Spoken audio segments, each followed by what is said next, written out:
There's a story of 3 trees that dreamed in the forest of what the future might hold for them when they grew tall and strong. One tree felt that he would be cut down and made part of a luxurious home where famous people would come and go and admire the grain of his wood. That dream remained unfulfilled. Instead, he became part of a simple, rough wooden manger, lying in a stall in Bethlehem.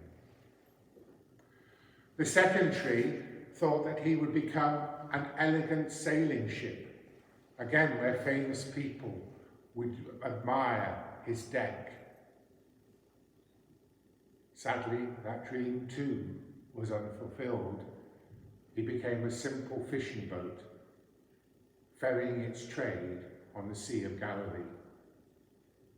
And the third dreamed that he would become a tall tower, and people would admire the height and sturdiness, a sign of his glory. For that tree, the dream turned into a nightmare, because he became a wooden beam on which a man hung and died in agony in crucifixion. The moral for those little stories of the trees is about unfulfilled dreams. But not just about unfulfilled dreams, it's about how dreams can be rerouted to the glory of God. Peter, in our gospel reading today, had his dreams. He dreamed that Jesus was indeed the Messiah. In fact, just before our gospel reading today, he had told Jesus that he was the Messiah. And Jesus had praised him and said that he would build his church on the rock of Peter's ground. And yet today, Peter shows that his dreams are very different from Jesus' dreams. You see, Peter shared in the general view that when the Messiah came, he would lead armies to great victories over their oppressors, that there would be great battles, and then Jesus, the Messiah, would win, and he would reign in glory and majesty, in splendor from his throne. And if people like Peter and the rest of the followers played their cards right, they too may share in that glory. That was a dream to really treasure. And yet here is Jesus in today's gospel saying that the reality of the Messiah is very different from the dream that Peter held. Because the Messiah would not reign in glorious majesty from a throne of conquest. The Messiah would reign from the beams of a cross. The Messiah would come into this world in the rough manger in Bethlehem. The Messiah would gather his followers from the fishing boats that traded on the Sea of Galilee. And the Messiah would eventually die in pain and suffering upon the beams of a wooden cross. This was not Peter's idea of glory.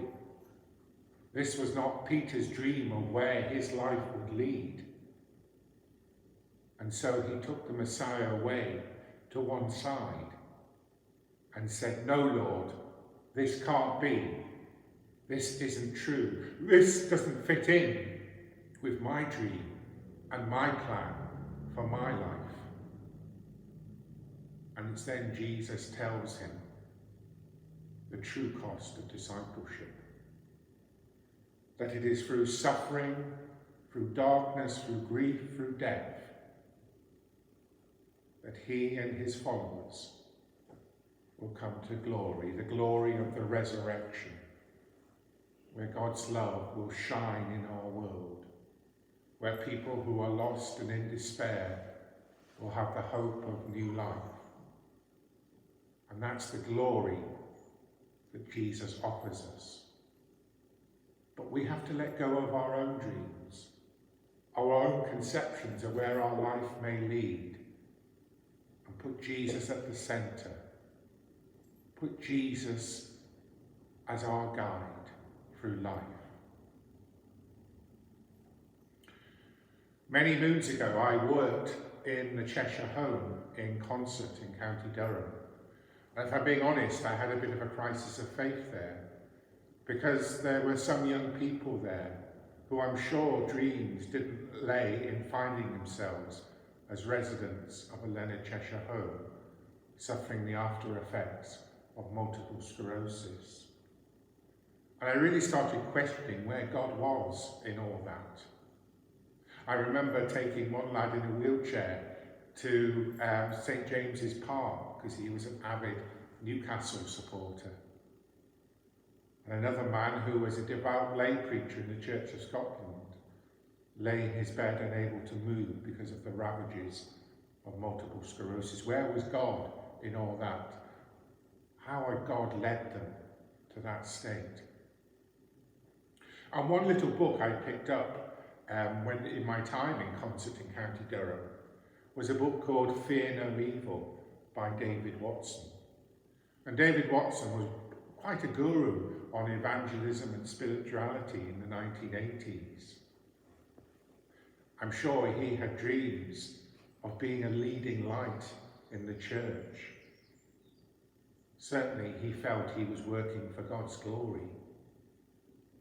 And yet the path that he had to trod was probably very different from the dream that he thought might happen. Because David Watson contracted terminal cancer, and suddenly his dreams were turned upside down. He felt that God had so much more work for him to do, so much more work to show the glory of God in our world. And David Watson believed fervently that healers from America would come over and heal him. And they did, and they laid hands on him. But healing did not come. And then David Watson started to struggle with depression. Where was God in all this? What was God doing with his life? Why was it ending in this pain and this suffering?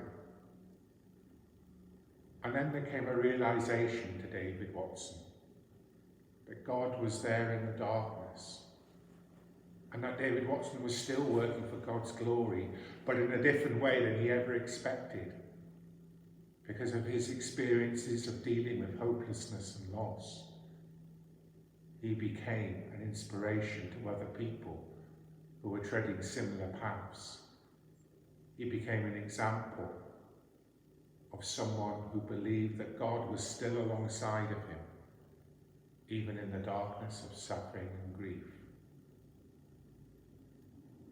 And what about our own dreams? Our own visions of where life will lead us? Our own visions of where life will end as we look back and we celebrate the triumphs of our life? What about us? Because in being disciples of Christ, we say that we will follow Jesus wherever he may lead, even if it is the way of the cross. Because so often the way of the cross is a way of showing God's life, God's promise, God's faith in our world. And as disciples, are we prepared to follow that way, even though it may be very different from our dreams of where our life might lead? I know I've struggled with that in my own life at times.